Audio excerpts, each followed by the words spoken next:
तो राजस्थान में विधानसभा चुनावों को लेकर सरगर्मियां तेज हो गई है। नामांकन का 5वां दिन था। नामांकन के 3 दिन अब बचे हैं। ऐसे में कांग्रेस भाजपा की ओर से बचे हुए उम्मीदवारों की घोषणा करना बाकी है। कांग्रेस की ओर से अब तक 5 सूची जारी की जा चुकी है। 6ठी सूची का अब इंतजार है। अब तक कांग्रेस 156 नाम घोषित कर चुकी है। 44 नामों का ऐलान होना अभी बाकी है। इसमें जयपुर, कोटा और नागौर सहित कुछ अन्य जगहों के लिए नामों का ऐलान होना है।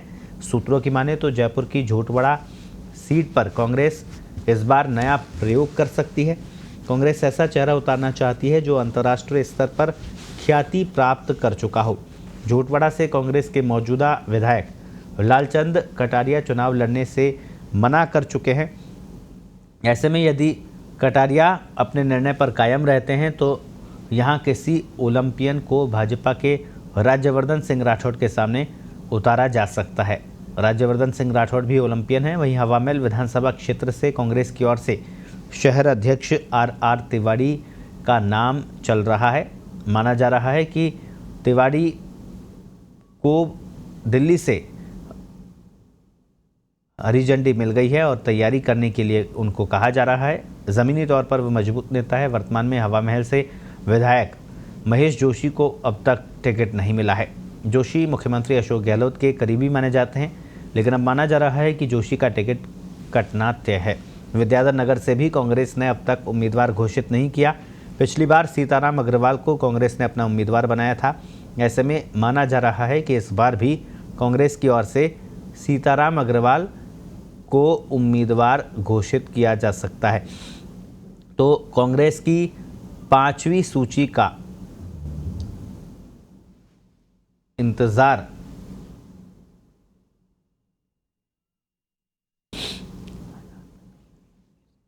तो इस पूरी खबर पर ज़्यादा जानकारी के लिए दिल्ली से हमारे वरिष्ठ सहयोगी शादाब अहमद फोनलाइन पर जुड़े हैं। जी शादाब, क्योंकि भाजपा की सूची जारी होने के बाद ये माना जा रहा था कि कांग्रेस कभी भी सूची जारी कर सकती है। दिन भर से इंतजार रहा, क्या आज सूची जारी होगी? देखिए, जो मैंने कांग्रेस में जो अपने सोर्सेज उनसे बात की है तो उन्होंने साफ मना कर दिया कि आज की सूची नहीं आने वाली है। और इसके पीछे जो कारण वैसे किसी अधिकृत रूप से किसी ने कहा नहीं है, लेकिन ये समझ में जो आ रहा है कि कुछ ना कुछ ऐसी सीटें हैं जहां पर नेताओं के आपसी विवाद हैं, स्थानीय स्तर पर भी हैं और राज्य स्तर पर भी हैं। इसके अलावा करीब 17 जो वर्तमान विधायक हैं उनकी सीटें भी इसमें शामिल हैं।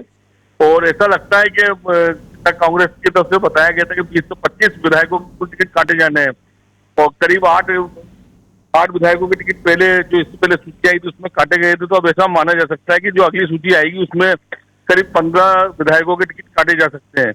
तो कहीं ना कहीं ये सब चीजें देखी जा रही है कि अगर विधायकों के टिकट काटते हैं तो कोई बगावत ना हो, इसी वजह से इसको सूची को होल्ड पर रखा गया है।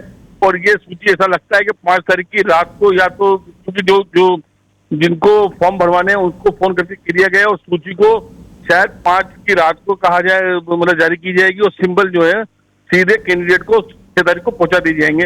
ऐसा मतलब ये कयास लगाए जा रहे हैं। जी, तो शादाब, क्या माना जाए बगावत के डर से कांग्रेस अब जो ये 44 नाम है वो सामने नहीं लाना चाहती है और ये शायद अंतिम समय पर ही ये सूची आए? जी देखिए, बिल्कुल सही बात है कि जिस तरीके का हालात भाजपा में बने थे, कांग्रेस में काफी हद तक वैसे हालात बने हैं। और क्योंकि जहाँ पर जो सिटिंग एमएलए हैं उनका टिकट काटना क्योंकि आसान नहीं होता, क्योंकि वो अपने उनके साथ पूरा जो इलाका होता है उसमें अपने पूरे कार्यकर्ताओं की फौज होती है, संगठन उनके साथ होता है, चाहे वो ब्लॉक अध्यक्ष हो, जिला अध्यक्ष हो या मंडल स्तर के जो अध्यक्ष हैं वो उनके साथ होते हैं। तो कहीं भी अगर किसी एमएलए का टिकट कटता है तो वो अपने इलाके के अंदर बड़ी बगावत को अंजाम दे सकता है। तो यही वजह है कि उसको रोकने के लिए, उस बगावत को थामने के लिए इस तरीके की रणनीति पर कांग्रेस चल रही है। जी शादाब, क्योंकि अभी तक की सूचियों में 3 जो बहुप्रतीक्षित नाम का जिसका इंतजार किया जा रहा था, शांति धारीवाल, महेश जोशी, इनका नाम नहीं है और धर्मेंद्र राठौड़ की भी चर्चा चल रही थी। लगातार मुख्यमंत्री अशोक गहलोत इनके टिकट को लेकर वहां पर मजबूत पैरवी कर रहे हैं। क्या लगता है, क्या टिकट मिलने की संभावना है या फिर इन्हें इस बार इंतजार ही करना पड़ेगा? देखिए, जहां तक धर्मेंद्र राठौड़ है वो सिटिंग एमएलए नहीं है, लेकिन अशोक गहलोत से काफी नजदीकी माने जाते हैं और आरटीडीसी के चेयरमैन है। उन्होंने दावेदारी जरूर पेश की, लेकिन उनको टिकट मिलने के जो हालात है वो थोड़ा मुश्किल नजर आ रहा है, क्योंकि आपने भी देखा होगा कि कल कांग्रेस के अंदर वहां पर एक महिला संत की ज्वाइनिंग करवाई गई और ऐसा लगता है कि कांग्रेस उनको पर ज्यादा दाव खेलना ज्यादा पसंद करेगी। दूसरी बात, महेश जोशी और शांति धारीवाल और जाहिदा, ये 3 मंत्री हैं जिनके टिकट को होल्ड कर रखा है और ऐसा माना जा सकता है कि 3 में से 2 मंत्रियों के टिकट काटे जा सकते हैं। ऐसा लग रहा है, इस तरह के संकेत लगातार मिल रहे हैं। और क्योंकि ये कोई मंत्री जो है ये कमजोर नहीं है, क्योंकि आपने देखा होगा महेश जोशी के समर्थकों ने किस तरीके से पीसीसी में हंगामा किया है। वो हंगामा तब हुआ जब एक सूचना हल्की सी कार्यकर्ताओं को मिलती है कि आर तिवारी को टिकट मिलने वाला है, तो हंगामा जो है जयपुर से लेकर दिल्ली तक होता है, दिल्ली में एआईसीसी के बाहर ही प्रदर्शन होता है। तो आप समझ सकते हैं कि किस तरह के हालात पैदा हो सकते हैं इनकी टिकट डिक्लेयर करने के बाद। तो यही वजह है कि कांग्रेस ने इन सीटों को होल्ड रखा है और लास्ट मोमेंट पे ये अपने जो उम्मीदवार है उनको मतलब उनकी सूची जारी की जाएगी। जी शादाब, जयपुर की सीटों की बात करें तो झोटवाड़ा और विधानसभा पे भी झोटवाड़ा और विद्याधर नगर में भी कांग्रेस अभी तक उम्मीदवार नहीं उतार पाई है। यहाँ क्या पेच फंस रहा है? देखिए, झोटवाड़ा में जो वहाँ के स्थानीय विधायक हैं और मंत्री भी हैं लालचंद कटारिया, वो चुनाव नहीं लड़ना चाहते हैं और उनके ऑप्शन के तौर पर कांग्रेस किसी ना किसी कोई ना कोई चेहरा, मजबूत चेहरा तलाश रही है। अब वो चेहरा कौन होगा उसमें सारे समीकरण देखे जा रहे हैं। इसी वजह से उस सीट को रोका गया है, जबकि विद्याधर नगर जो है वो लगातार भाजपा जीतती रही है और कांग्रेस को वहां पर बुरी हार का सामना करना पड़ा है। तो कांग्रेस वहां पर दिया कुमारी के सामने क्या वापस सीताराम अग्रवाल पर दाव खेलेगी या कोई नया चेहरा वहां पर लेकर आएगी, इन सब चीजों के बीच में, उदाहरण में ये मामला अटका हुआ है। और मैं एक जानकारी और आपको देना चाहता हूँ, इन्हीं सीटों में जालवापाटन की सीट भी शामिल है, जहां से वसुंधरा राजे चुनाव लड़ रही है भाजपा से।